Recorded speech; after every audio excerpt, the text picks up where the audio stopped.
Hello दोस्तों, मैं हूं सौरभ और आज का टॉपिक होने वाला है multi threading and exception handling in Java. Java में मल्टी थ्रेडिंग क्या है और एक्सेप्शन हैंडलिंग क्या होता है, वो उस चीज़ को डिस्कस करने वाला है। पहला नंबर, मल्टी थ्रेडिंग क्या होता है जावा में। Multi threading is a programming techniques that allows multi task to run concurrently with a single program, improving performance and efficiency। मतलब ये होता है कि एक बार में मल्टीपल टास्क को रन किया जा सकता है। एक ही सिंगल प्रोग्राम में एक मल्टीपल टास्क को रन किया जाता है। मल्टी थ्रेडिंग का ये मतलब होता है। उसका परफॉर्मेंस भी अच्छा हो, एफिशिएंट भी हो। इसके क्या बेनिफिट्स होते हैं? Increase application performance by utilising CPU core efficient, ठीक है। Enables parallel execution core task, एक बार में दो पैरेलल एग्जीक्यूशन एग्जीक्यूट करता है। Improve responsiveness in GUI application, graphical user interface में ये रिस्पॉन्स करता है। Useful in real time system like games and server application, ठीक है। एक थ्रेड कैसे बना सकते हैं जावा में? Java provides two ways to create a thread. एक होता है एक्सटेंडिंग द जावा क्लास, मतलब एक्सटेंडिंग द थ्रेड क्लास, और दूसरा होता है इम्प्लीमेंटिंग द रनेबल इंटरफेस, ठीक है। पहला देखते हैं method, extending thread class. Thread class क्या होता है? एक क्लास बना ली मैंने, my thread class extend thread के नाम से, ठीक है। ये थ्रेड क्लास को एक्सटेंड करने को बनाया। क्या पब्लिक वॉइड रन, ये run method contains the code of the thread. Run के अंदर उस कोड का थ्रेड मतलब थ्रेड के अंदर का कोड एग्जिस्ट करता है। एग्जाम्पल 4 बना दिया, फॉर लूप लगा के इंट आई एक लूप लगा दिया, उसके बाद ये सिस्टम डॉट आउट प्रिंटर लगे थ्रेड रनिंग +1, और ये ट्राई कर दिया, उसके बाद थ्रेड डॉट स्लिप 1000 पास कर दिया, इसके कैच इंटरप्ट एक्सटेंशन ई। ये जैसे एक सिंटैक्स बोल सकते हैं, एक होता है, ये एक स्ट्रक्चर होता है, जैसे एक थ्रेड को कैसे लिखते हैं। उसके बाद पब्लिक क्लास में इसको थ्रेड को क्रिएटिंग ए थ्रेड इधर कर लिए। उसके बाद ये t1 dot starting the thread को स्टार्ट कर लिए। कितना 5 तक रन हुआ, 1 2 3 4 5, जहाँ तक हमने लूप लगाया था वहाँ तक रन हुआ, स्टार्ट देख सकते हैं। 5 तक गया था, 5 के बाद खत्म। अगर और बढ़ाना है तो और बढ़ा लीजिए, क्या दिक्कत है। ये 5 थ्रेड चल गया आपस में। The start and the run, the start method calls the run method starting a new thread. Start method run method को कॉल करता है और एक न्यू थ्रेड बनता रहता है। और दूसरा इम्प्लीमेंटिंग रनेबल इंटरफेस, ये क्लास रनेबल इम्प्लीमेंट्स रनेबल बना दिया। इसके बाद पब्लिक वॉइड रन, इसके अंदर भी लूप पास कर दिया, ये रनेबल थ्रेड रनिंग, ठीक है। उसके बाद पब्लिक मेन क्लास ये बना दिया, उसके बाद ये कर दिया। उसके बाद ऐसी करके t1 डॉट स्टार्ट कर दिया, ठीक है। This approach is preferred when a class needs to extend another class since Java does not support multiple inheritance।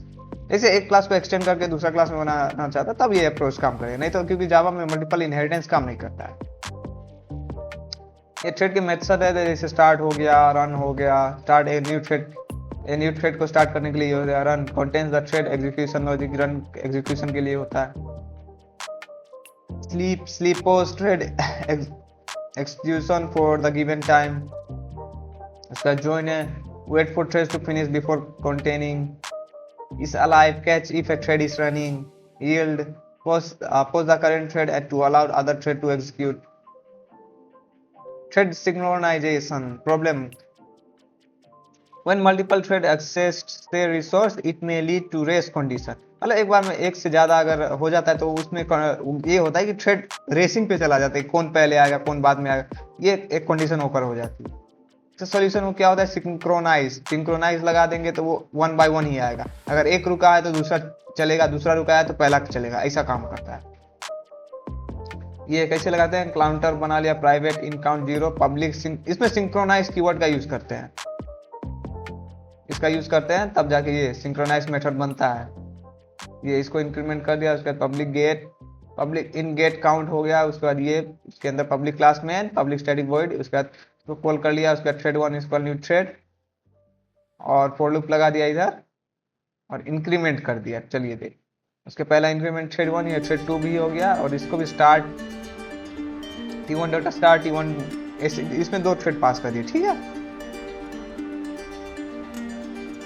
Catch और इंक्रीमेंट, ये इसको रन करके देख लीजिएगा, आपको पता चलेगा। Synchronize keyword prevent multiple thread from modifying count at the same time, मतलब एक ही टाइम पे मल्टीपल थ्रेड नहीं आ जाए, इसका ये ध्यान रखता है सिंक्रोनाइज।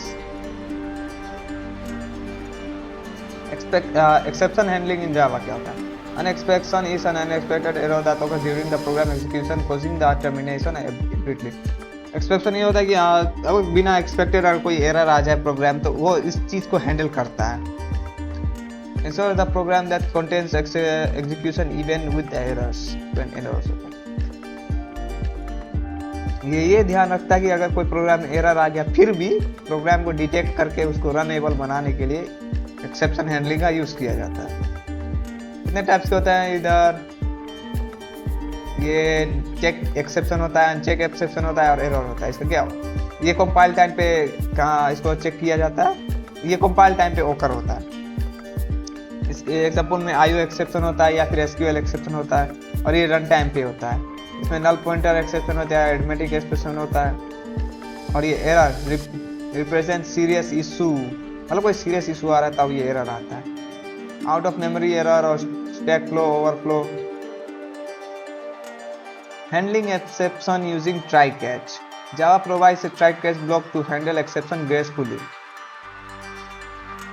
एग्जाम्पल में ये handling division by zero. Public class word में ये स्टैटिक ट्राई एंड कैच का यूज कर सकते हैं. ये इंट रिजल्ट 0/10 मतलब 10/0. ये एरिथमेटिक एक्सेप्शन हो गया. इसको ये सिस्टम में एरिथमेटिक ई उसके बाद ये प्रिंट कर दिया. इसको आउटपुट में ये आ गया एरर तो ये division by zero is not allowed, क्योंकि ये जीरो से डिवाइड कैसे होगा, ये होगा ही नहीं. The program does not catch because the exception is caught. आगे है multi catch block. You can handle different types of exception using multi catch block. जैसे इसका यूज करके हम बहुत डिफरेंट टाइप्स ऑफ एक्सेप्शन को कैच कर सकते हैं.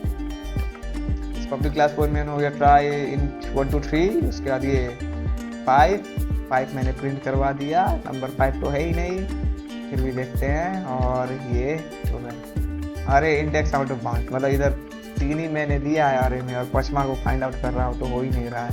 इधर लिखा है यार इंडेक्स आउट ऑफ बाउंड, तो ये कैच कर लिया. और ये finally block. Final block is always executed whether an expectation error or not. अगर कोई एरर एक्सपेक्टन हो रहा है या फिर नहीं हो रहा है तब ये इसका यूज कर सकते हैं. जैसे बनाया प्रोग्राम एक्सपेक्शन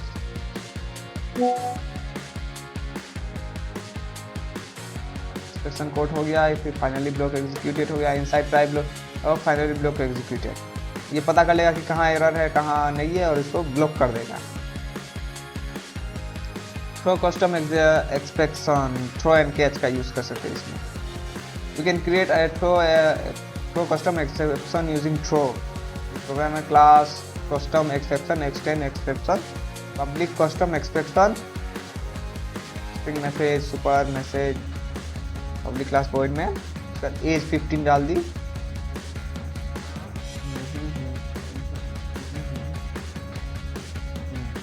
ठीक है. इसमें एक प्रोग्राम बनाया कि अगर कोई वोट कब दे सकता है तो इसका एज कम से कम 18 एंड अबव होना चाहिए. इसको एज में 15 दिया था तो ये नहीं एक्सपेक्शन ये है एज में फिर 18 और ओवर उससे ज़्यादा होना चाहिए या फिर उतना होना चाहिए. ये summary. Multi threading allows concurrent exception of task for better performance. वैसे बेटर एक प्रोग्राम का अच्छे से काम करने के लिए इसका यूज़ कर सकते हैं. Java provides 2 ways to create a thread. Java एक है एक्सटेंडिंग थ्रेड और एक इम्प्लीमेंटेशन रनेबल. ये 2 तरीके से आप एक प्रोग्राम में थ्रेड लगा सकते हैं. Use synchronize to prevent race condition. अगर रेस कंडीशन आ गया तो सिंक्रोनाइज कीवर्ड का यूज करके इसको प्रिवेंट कर सकते हैं या सिंक्रोनाइज से प्रिवेंट कर सकते हैं. Exception handling ensure smooth program execution. ये प्रोग्राम को स्मूथली एग्जीक्यूट करने के लिए यूज कर सकते हैं. Try catch finally blocks to handle exception efficiently. Try and catch का यूज करके प्रोग्राम को एग्जीक्यूशन एफिशिएंटली कर सकते हैं. Custom expectation can be created using throw and catch. Throw and catch का यूज करके कस्टम एक्सपेक्शन क्रिएट कर सकते हैं. ये मास्टरिंग ये मल्टी थ्रेडिंग और ये एक्सेप्शन हैंडलिंग जो जावा डेवलपर्स है जो बड़े बड़े प्रोग्राम बनाते हैं सॉफ्टवेयर बनाते हैं जावा का यूज़ करके वो लोग इसका बहुत ज़्यादा यूज़ करते हैं. तो इतना ही. Thank you. मिलते हैं अगले वीडियो में. और अगर आपको इसका नोट्स चाहिए तो मैं अपना इंस्टाग्राम ID डिस्क्रिप्शन में प्रोवाइड कर दिया हूँ. वहाँ पे जाके मुझे DM कीजिए टॉपिक का नाम और मैं आपको प्रोवाइड कर दूंगा. तो मिलते हैं अगले वीडियो में. जय हिंद.